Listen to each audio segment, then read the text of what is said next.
So, hi and welcome everybody. I'm excited to introduce our today's speaker and evolutionary biologist, Dr. Georgii Bazykin. Georgii graduated in biology from the Moscow State University in 2001. And then received his PhD in ecology and evolution from Princeton with Alexei Kondrashov and Simon Levine in 2007. After that, Georgii has headed the sector of molecular evolution at the Herkevich Institute for Information Transmission Problems in Moscow, Russia, and became a senior lecturer in evolutionary biology and genomics and a leading researcher at the Moscow State University. Then Georgii became a professor at the Skolkovo Institute of Science and Technology, Moscow, Russia. His research group interested in a broad spectrum of questions: evolutionary dynamics of pathogens such as HIV and COVID-19, mutation landscapes and medical genetics, microevolution, roles of selective and non-selective processes in the evolution of genotypes, and how genetic interactions shape the patterns of evolution and genetic variation. And Georgii, thank you so much for taking your time to speak with us. And please go ahead. Thank you very much, Anastasia, and thanks for inviting me here. And I'm really impressed, I must say, by the department you guys have and by the level of science, and also by the coherence that you guys have in your department. That you all have things to talk about with each other. That is really something to value. So let me try and share my screen. Is it visible now? Yes. Excellent. Okay, so we are interested in many things, as Anastasia said, but one basic sort of background question that is constantly in the back of our heads is the fitness landscape and the shape of the fitness landscape, which is, of course, the map that puts the correspondence between the genotype and fitness. And people used for a while to depict the fitness landscapes as such two-dimensional, three-dimensional landscapes, and it is not really certain what is along this axis. So it could be some aspect of genotype. The vertical axis is clear, that is fitness, but the horizontal axes are sort of strange because they should, first of all, be discrete, of course, because genotypes are discrete. And second, this thing should, of course, be very multidimensional.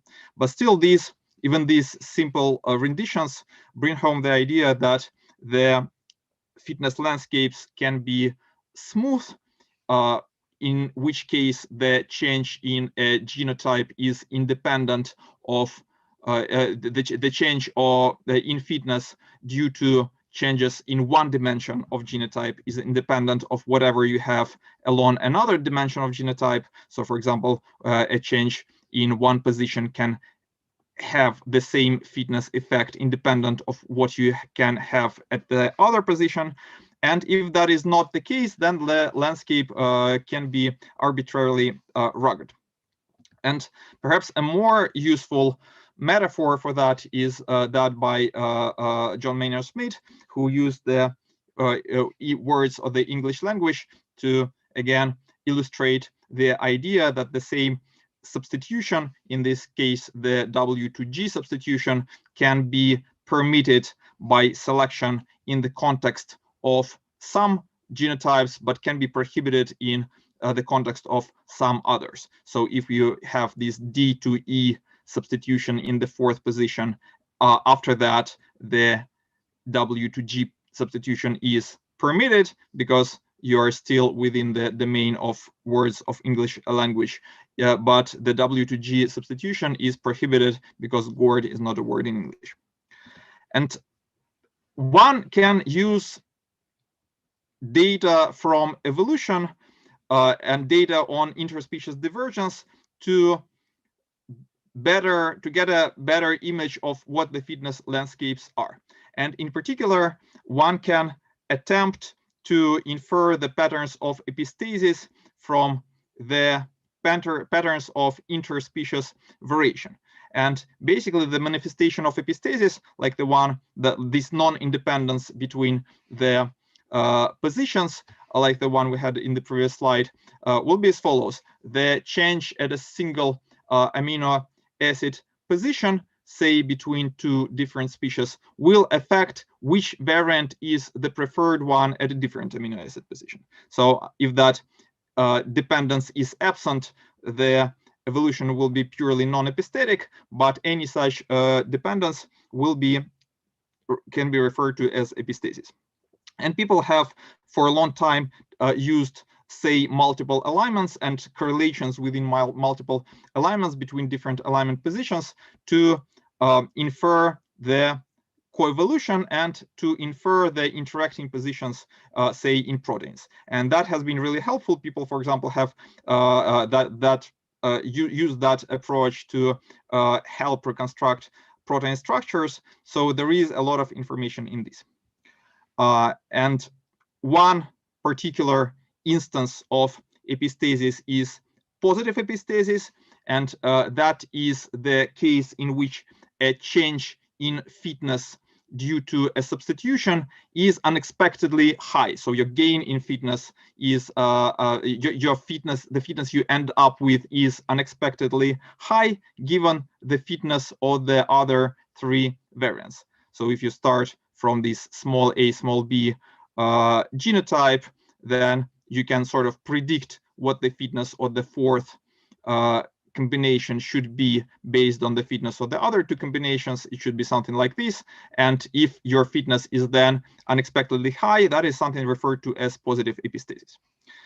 And therefore, you sort of expect, if these are events that happen in evolution, after the first substitution happens, you expect the second substitution to occur unexpectedly rapidly. And that is what gives rise to those couplings between these events in the protein alignments. So we believe that phylogenetics is very helpful to addressing those kinds of questions, because this is when you just look at the alignment, you lose a lot of valuable information about the interrelations between these sequences, what the correlation structure between them is. So we like to think about this as a phylogenetic task. And this is the object I will be talking a lot about. It is a sort of forgotten by now ancient virus called influenza. It has not been a focus of much attention over the last year because the attention has switched to a different virus. But of course, influenza is probably the second best studied data set now after SARS-CoV-2. And there's lots and lots of sequencing data on it available, and also lots of experimental knowledge about what it is, how the individual substitutions behave and what kind of fitness effects they might have. And so a while ago, we came up with a method for inferring of positive epistasis from phylogenies, and the idea is really straightforward. You try to detect pairs of sites, here site 1 and site 2, such that a substitution at the first site is typically rapidly followed by a substitution at the second site. So you get these pairs of consecutive substitutions along the phylogenies. In this instance, there are 3 such pairs. So here's the first one, here's the second one, the black one again follows the gray one, and here is the third one. So the time here flows to the right. And if you get an excess of such rapid consecutive substitutions, that sort of implies that a change at the first site facilitates the change at the second site, increasing the fitness of changing the preferences for different variants at this second site, at least. Of course, there are other explanations that you have to consider, like patterns in mutagenesis and so forth, but those can be controlled for, and you can infer such changes in selection in favor of substitutions at the second site, i.e. epistasis, from these patterns. And the statistics Sergey came up with, so this is work that was done jointly with mainly by Sergei Krzyzewski, then in Princeton, now in UCSD, and advised by Joshua Plotkin, and I was part of it. So what we suggested, it was to use a statistic that basically counts the number of such pairs of substitutions, and the larger the number of such pairs is, the more likely this pair of sites is to be in positive epistasis. Now you can wait for the time between these substitutions, assuming that the ones that are closely timed will be the ones that are more likely to be interacting. But nowadays we tend to put this tau parameter here to infinity, and that just means that this statistic is just the count of those pairs of substitutions. And so using this idea, we detected a lot of positive epistasis within a gene, so we can control for what you expect using some kind of simulations. And so here's an example of a positively interacting pair of sites. Here the red ones are the substitutions in this site 391, and the blue ones are the substitutions in this other site. And so you see that following a substitution at this first site, there was a cluster of substitutions at the second site. They all occurred at different lineages, so they were not independent of they were independent of each other. They were not in ancestor-descendant relationship, and therefore, indeed, it really looks like this first substitution has caused a cluster of substitutions, a bunch of substitutions at this other site following it. And so, therefore, this pair of sites is highly scored as positively epistatic, and some site pairs made biological sense. So this site 275 is sort of a famous one because the mutations in it confer resistance to oseltamivir, which is one of the few antiviral drugs we have that's kind of helps against influenza. And this is H1N1 influenza, the pre-swine flu one, so the one that nearly went extinct in 2009. And this is that subtype of influenza was resistant nearly universally to oseltamivir. And this resistance mutation spread throughout its population rapidly, and this was this particular mutation at site 275. So first of all, we see that it arose repeatedly independently, and second, we see that it has been facilitated by a prior permissive substitution at a different site, at a site 344. And then you can go to the experimental people, and Joshua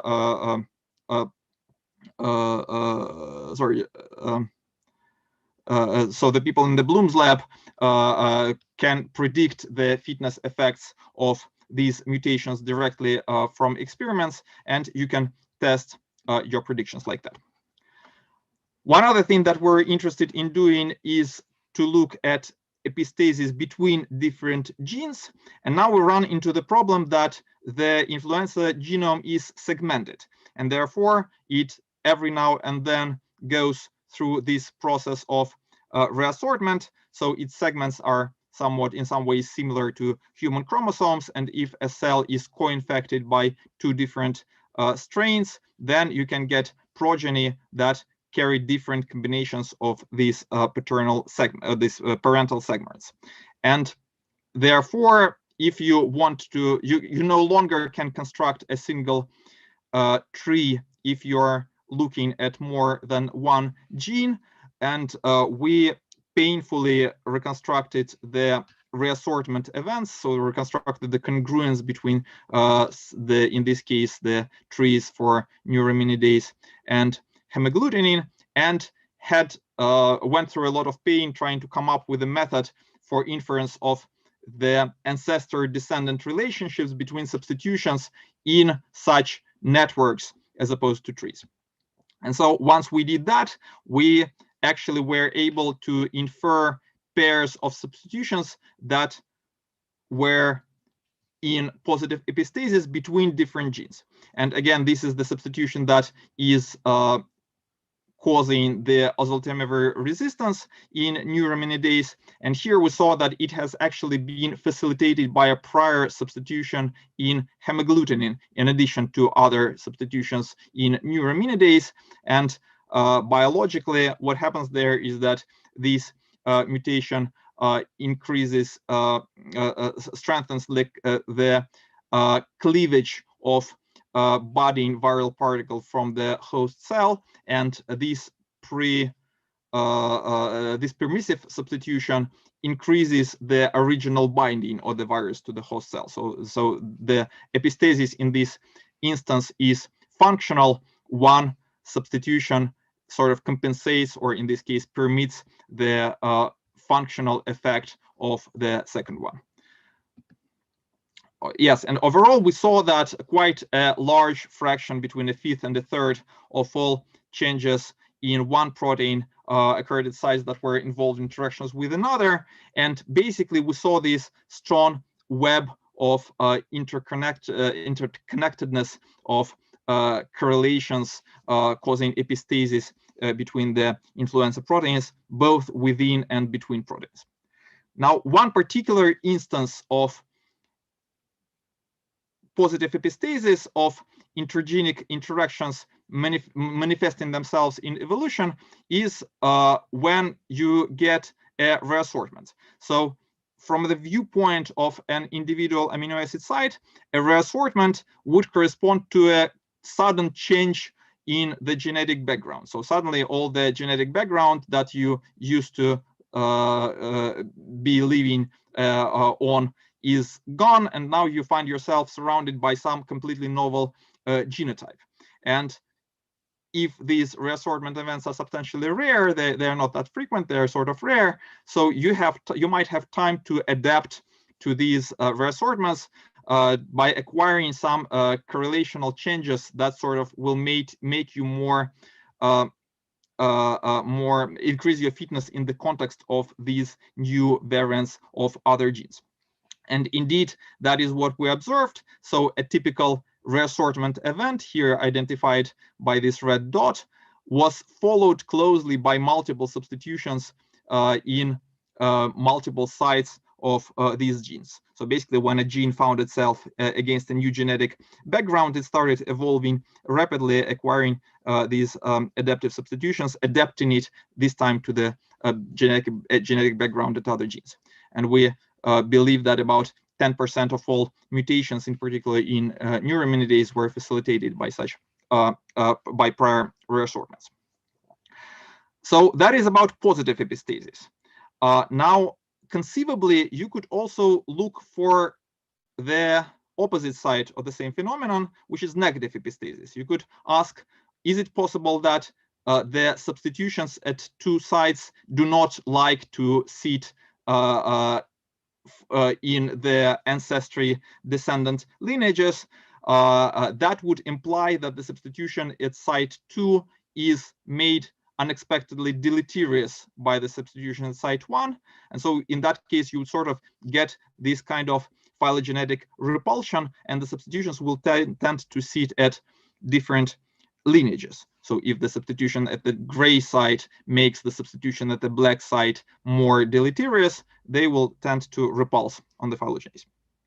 And in influenza, there is not enough power to do that, because the influenza just accumulates about 0.5% of substitutions per site, I believe, per decade. So we just have a couple of decades worth of data. So most of sites have not evolved anyway. So we need something with a higher, so since most of sites have not evolved anyway, the absence of substitutions in some part of the phylogeny does not tell you much. So we need some data set with taller trees. And the one we came up with was the mitochondrial phylogeny of all vertebrae, of all animals and fungi. So that gives you about 1 billion years worth of evolution. Of course, admittedly, the mitochondria evolve slowly, more slowly than the RNA virus, but that is more than compensated for by this very long timeline of evolution.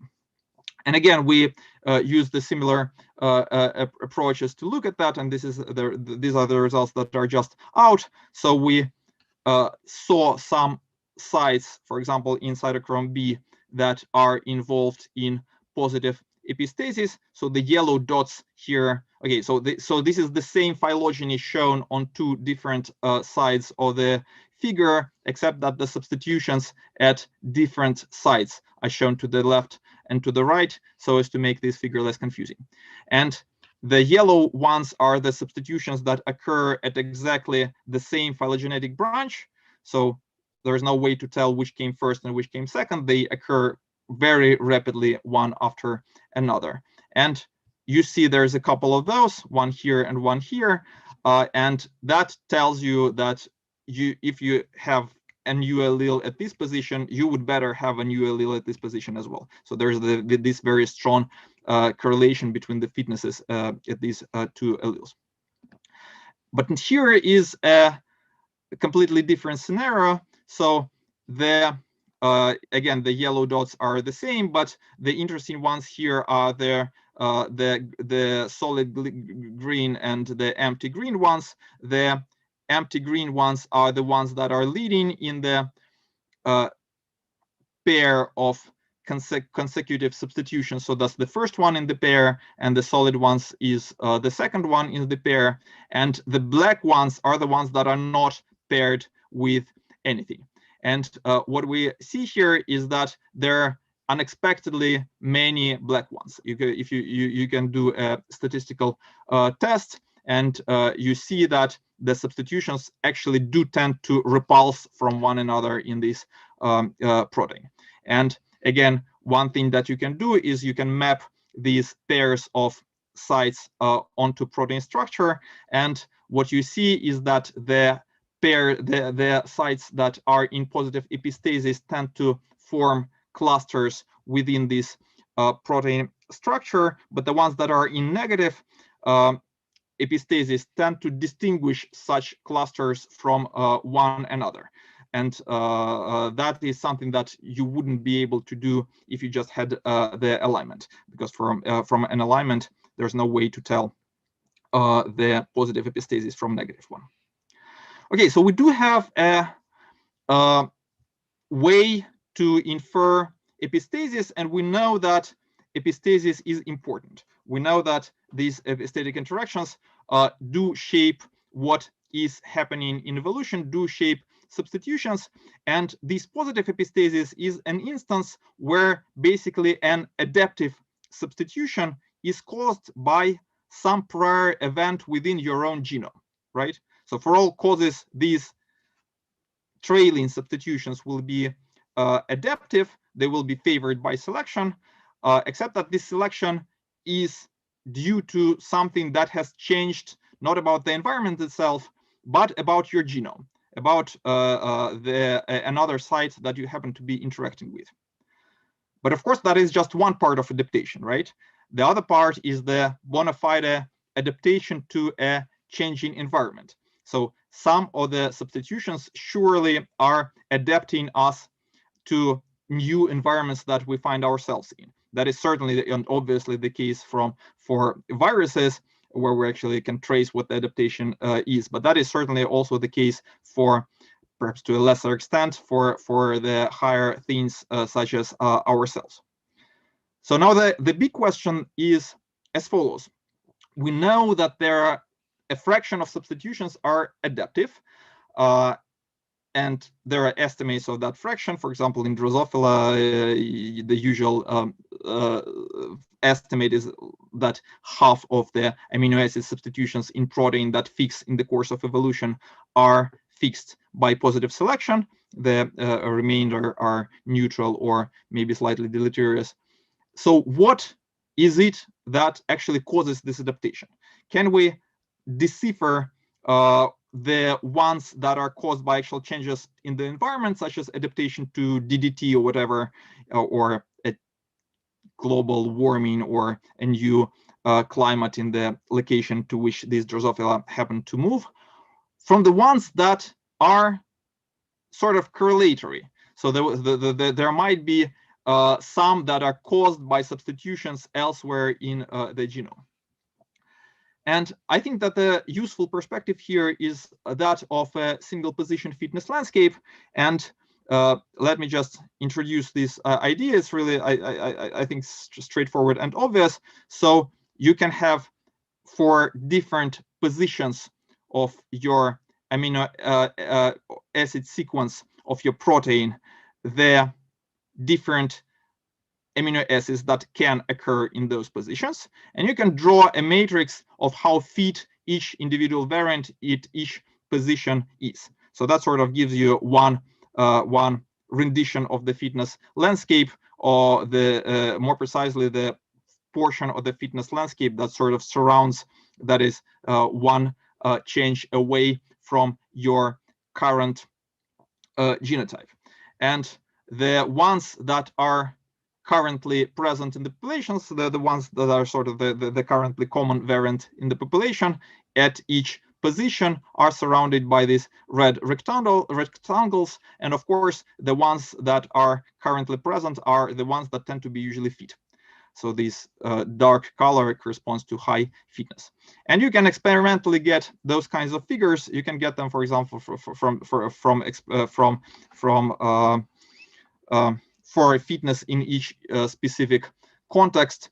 In Jesse Bloom obtains those a lot. For example, for coronavirus, you can look at what different substitutions mean for ACE2 binding and so forth. Let us focus on a single position, and let us now trace what happens with it with time, with these propensities of different amino acids at this position. So these propensities here I would refer to as single position fitness landscape, so which variants are good and which are bad. And you can ask, well, as time passes, these values, this vector will of course change. And that will cause evolution, because the variants that stop being highly fit will probably get substituted. You will get something else instead, and that will underlie adaptive evolution. So what exactly causes? How do we know what causes the changes in this single position fitness landscape in this amino acid propensity vector? Well, there are two possibilities again. First of all, these changes can occur due to changes elsewhere in the genomes. So for example, you get a new variant here that is now present except instead of the old one, and due to lots and lots of epistatic interactions, you now get another preferred variant at this position. Or these changes can occur due to changes in the environment. And how do we distinguish between these options?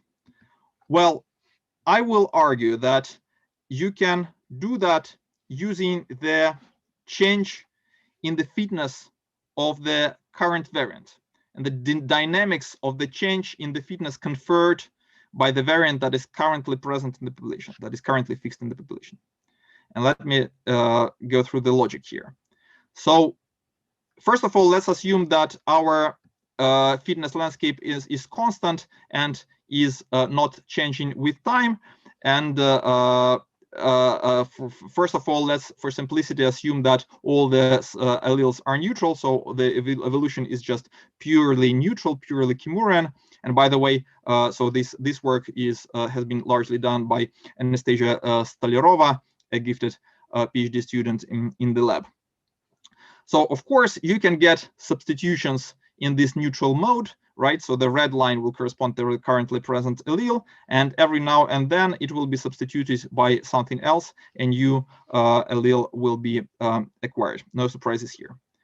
Now you can ask how. So first of all, what will be the fitness of the current allele relative to that you started with? and that will of course be flat because there are the fitness landscape here is flat. And you can also ask, given a certain period of time since you started your simulation, how often is it the case that that you're still in the initial allele? And that will of course depend on the mutation rate, because in the neutral evolution the substitution rate is equal to the mutation rate. But gradually you will undergo this decay in the probability that you are still in this ancestral state. So that is all very straightforward. What changes if the different positions are entangled in a network of epistatic interactions? You expect that the fitness of the current allele will increase with time. And that is something that has been discovered by other people. And that is something that has been referred to in the literature as entrenchment or as Stokes shift. And the logic here is as follows. So assume that you have undergone a substitution from small b to capital B against the background of small a. And then now you experience this substitution from small a to capital A. What is more likely for the fitness of for the relative fitness of this variant compared to this variant? Is the delta in fitness, i.e. the selection coefficient, likely to increase, decrease, or stay the same? And the logic goes that it is likely to increase because the selection does not care about the fitness of alleles that are currently absent in the population. It does not care about the fitness of these two alleles.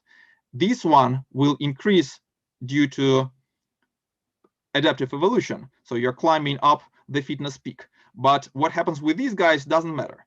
And Anastasia has shown that that is actually true for many of the well-known fitness landscapes, like the House of Cards landscapes and many others. And that's a different work that we're now just preparing. But the point is that the fitness, as you evolve on a static but highly epistatic fitness landscape, the fitness of the current variant compared to other variants at a site will increase with time. And this is something that has been observed by Pollack and also by Shah et al. In their corresponding PNAS papers. So then that means that the fitness of the currently present variant compared to other variants possible at the same position will increase with time. Now, what if the changes are driven not by epistasis, but by changes in the environment, which have nothing to do with, which are completely external to the genome of the current organism? Well, they will not care about the variant that is currently present.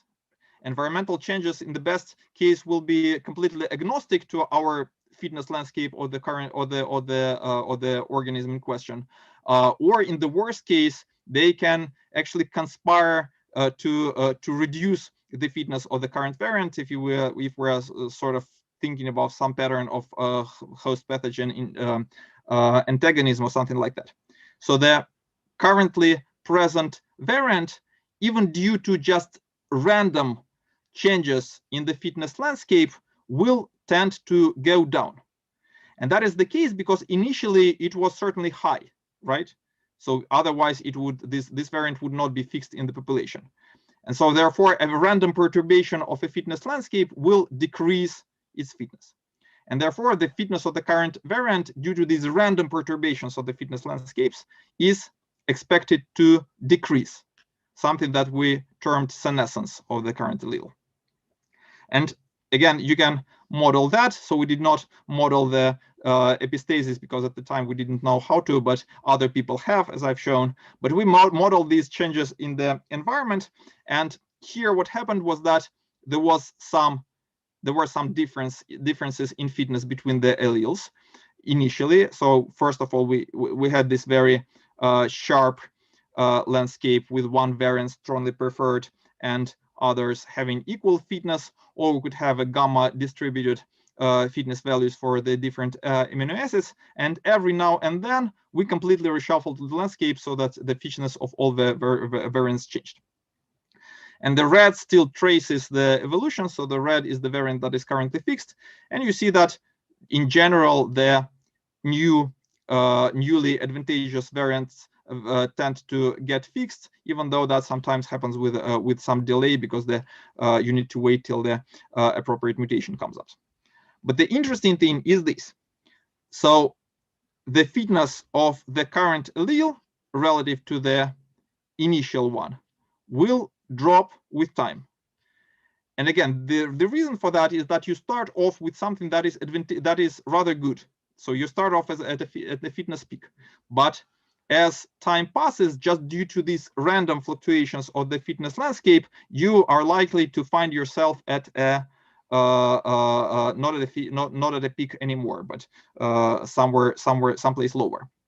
And that happens more rapidly if this frequency of landscape changes increases, of course, up to a point. If the fluctuations in the landscape are too frequent, then it will be the same as the neutral evolution, as shown nicely by Michael Lessig and others. Okay, so that is all very good, but what use is that to us? How do we estimate this change in the fitness of current allele? The idea here is that we can estimate it from the phylogeny. Given a large enough phylogeny, we can be able to trace the rate at which a variant is lost, which is, of course, dependent on the relative fitness of the variant compared to others, as a function of time since its origin. Okay? So if the landscape is static, if nothing changes, and let's say a variant B has originated here, then let's assume that we have this conveniently shaped phylogeny so that we have all these side branches along which we can lose this variant. It can be replaced for something else. And I'm not talking here about the uncertainty of phylogenetic reconstruction or any of those problems. Let's just, for the sake of the argument, assume that we know everything perfectly. So if our fitness landscape is static, the B2C substitution will be just as likely on this branch as on this and on this branch. Okay. What about entrenchment? Well, if the B allele becomes more advantageous with time due to the fact that the rest of the genome co-adapts to it due to this abundant epistasis, it will be more likely to be lost initially than later in the game. So once it has stayed there for some time, at this position for some time, it will be more likely to stay for a longer time. So the one metaphor for that is the incumbent effect. So I am told that in the US Senate, the longer the people that are reelected for their second term are more likely to stay for their third term than the ones that who just came in. So the longer you stay in the Senate, for example, the more likely you are to continue staying there. And so the same thing here. So that is what you expect from this network of interactions that sort of continue to support you where you are at your current position. Now, if the environment changes without regard to who is at what place and what site is occupied by what allele, then the rate of loss of this variant will increase with time. The rate of its substitution will increase in time, and you are more likely to lose it after a longer time because the environment is more likely to have changed by then. Okay, so you expect opposite dynamics of the substitution rate as a function of the time since allele origin in these two models, in the models of entrenchment and in the model of senescence. So this is something, so this is something that we can test using simulations. And for that, we used our own simulator called Selva because it was the one that allowed us to simulate the fates of alleles along huge phylogenies. And these phylogenies were to be predefined because we wanted to specifically look at the same data sets that we will be then working with. And as expected, you do so under entrenchment, the frequency of replacement of the current allele at the end of the simulation, so here, is unexpectedly low, right? And conversely, with senescence, it is unexpectedly high near the end of the simulation. So the rate of this loss of the allele increases with time. And that is the true for different fitness landscapes. So can we actually see that in the data? And this is, again, a different data set. This is back to influenza. This is an influenza data set, but this is what it looks like. Here, you can see an allele in green here that, so the green portion of the tree is the one that is occupied by a specific allele. And you see that this allele has originated here at this point of time. This is hemagglutinin site 151. And first of all, it got lost in some of these side lineages, but after a period of time, it was completely fixed sort of forever at this position for the whole time of observation. And so if we control for, control for the phylogeny, control for its opportunity to get substituted by something else, and plot this as a function of time since its origin, plot the rate at which it gets lost, it goes down with time.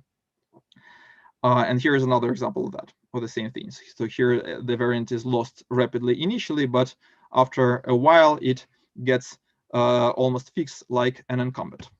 And here's an opposite example. So this site here has had plenty of opportunity to be substituted initially by other variants because there were, it was present in many different lineages. However, initially it was staying there solidly up to a point. And then at some point of time, it started getting lost, and it was being lost independently in multiple independent lineages. Probably because the host herd immunity, in this case, the human herd immunity, learned, quote unquote, about this variant, and it became less advantageous than it was originally. And here's another example of such a situation. So here the rate of loss of an allele increases with time since its origin. And we can ask, what is the biology of these sites that undergo senescence and those that undergo entrenchment? And so these are different groups of sites. Sorry, this is a little busy picture, but the 4 different panels are just individual genes in individual subtypes. We can pick one. Let's just pick this one because there's most significant stuff here at the top right, which is hemagglutinin 3. And you see that the antigenic sites, the ones that are on the surface, the ones that are involved in interaction with the immune system, tend to undergo senescence. And overall, there is some signal of senescence in the influenza hemagglutinin protein. By contrast, the internal sites, the ones that are deeply rooted, deeply nested within the hemagglutinin, tend to undergo entrenchment. So the negative values here correspond to entrenchment, which is sort of what you expect of sites involved in tight epistatic interactions. So this is, of course, an instance of the red queen idea for the host pathogen interactions, but the usual interpretation for that is that as time goes by, you want to get novel variants, because novel variants become more advantageous.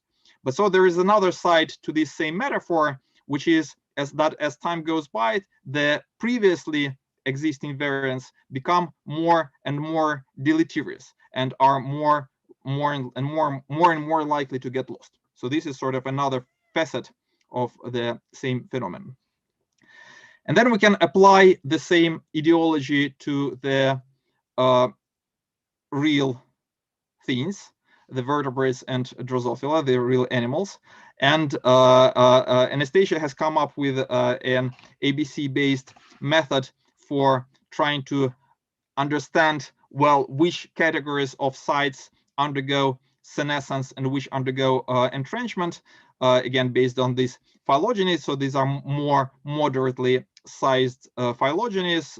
So for vertebrates, they will spend like what, I guess, 200 million years, but there are not that many species sequenced, but now these are complete genomes.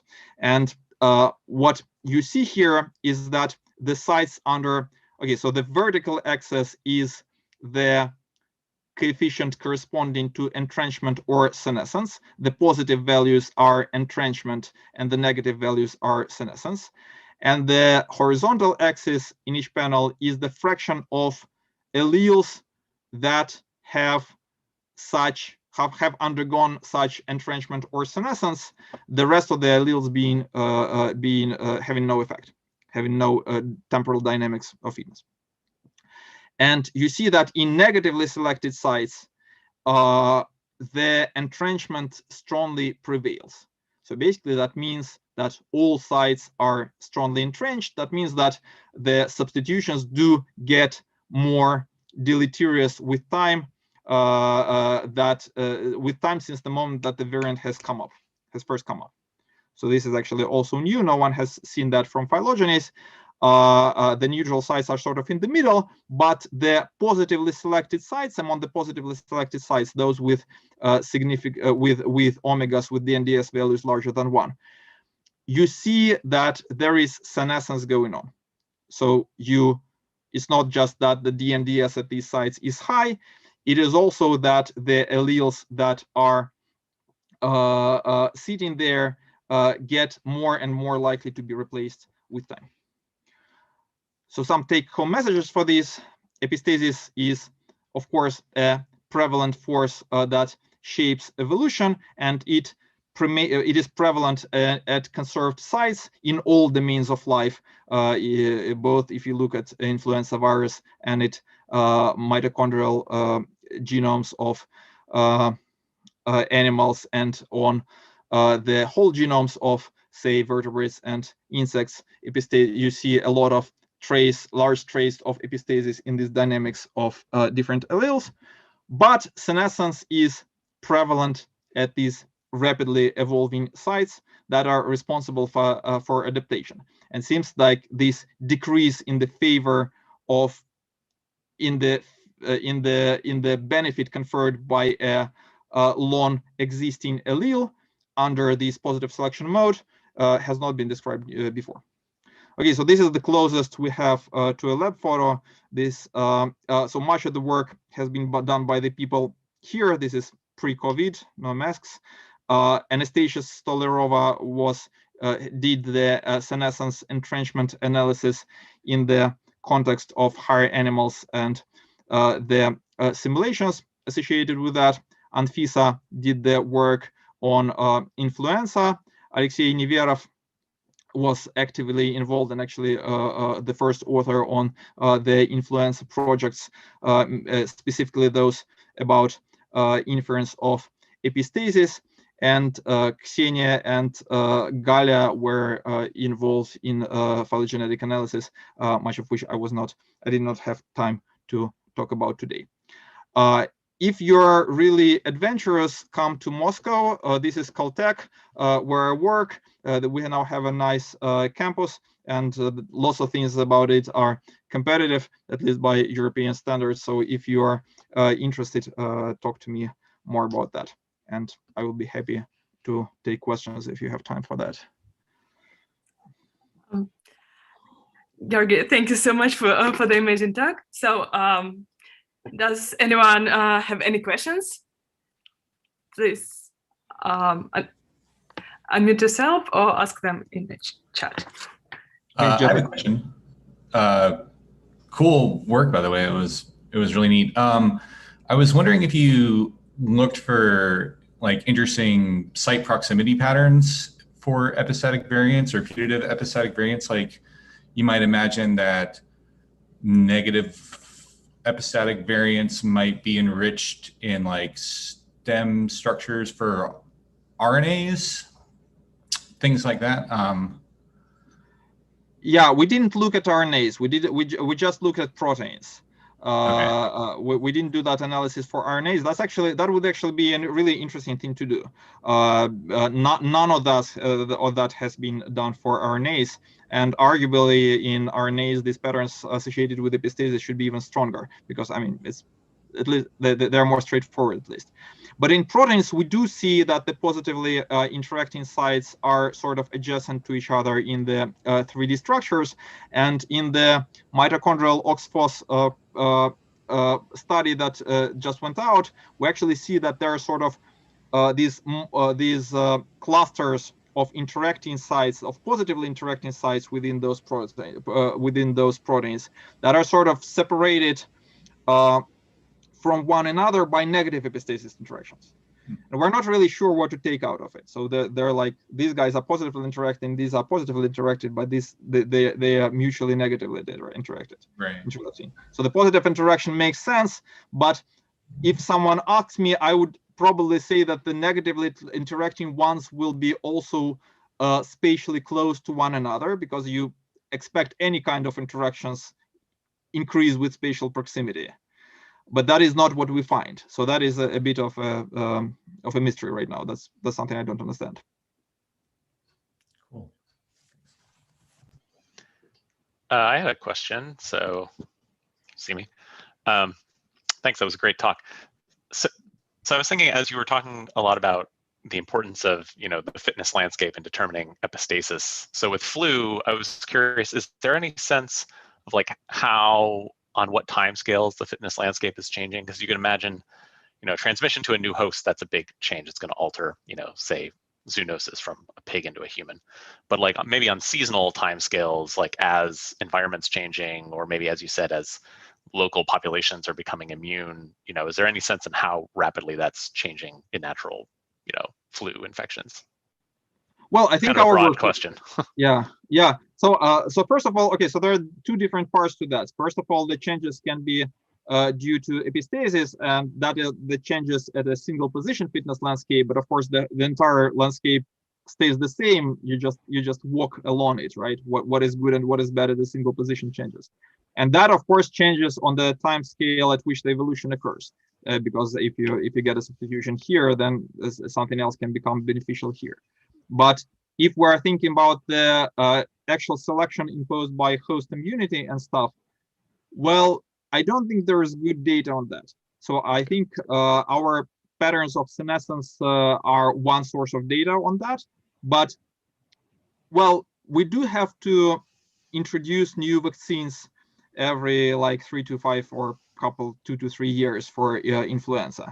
And much of that has to do with the influenza escaping from the herd immunity, and we do see a lot of elevated DNDs on the surfaces of all these antigenically important proteins.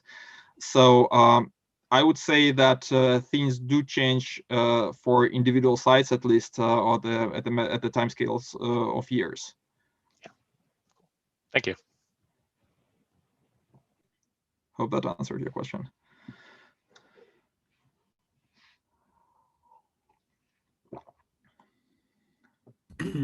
Maybe I missed it, but in your last slides, we had the vertebrates and Drosophila, and the y-axis, or sorry, the different categories were positive and deleterious. How did you estimate that? So that was again done based on the phylogenies, but that's basically. What Nastya did, what Anastasia did, was looking at the rate of decline, well, the rate at which an allele gets substituted in a phylogeny, and she fitted a function to that. But the problem there is that it's really much harder for cases in which you have to pool lots of different sites. Instead of just looking at individual sites, because the figures I showed you about the individual influenza sites are sort of straightforward, but in vertebrates you of course just get 1 or 2 substitutions per site at all. So therefore you need to pool sites together, but that really becomes complicated because you pull together sites with different traits of evolution, and unless you do that carefully, you end up having all kinds of patterns that have nothing to do with what you're looking for. So Nastya, so she spent like a year and a half on that. She did a lot of work simulating different things under different modes, and the thing that worked in the end best was an ABC an ABC scheme in which she looked at many different statistics. She looked at the rate, at the number of substitutions, at the rate of substitutions per site, at this shape of this decline or increase in the fitness, and so forth. So there was a bunch of things that she put together, and that's something that ended up working well.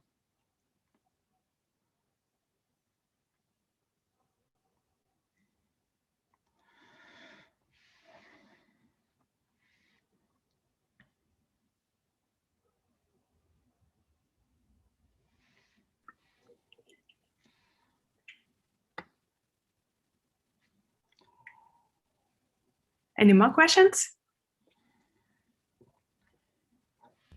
Thanks. That was a great talk. It was very interesting. Thank you very much, and thanks for having me here. Really appreciate it. Do you want to say about the tea afterwards, Anastasia? We're going to have the tea time after now.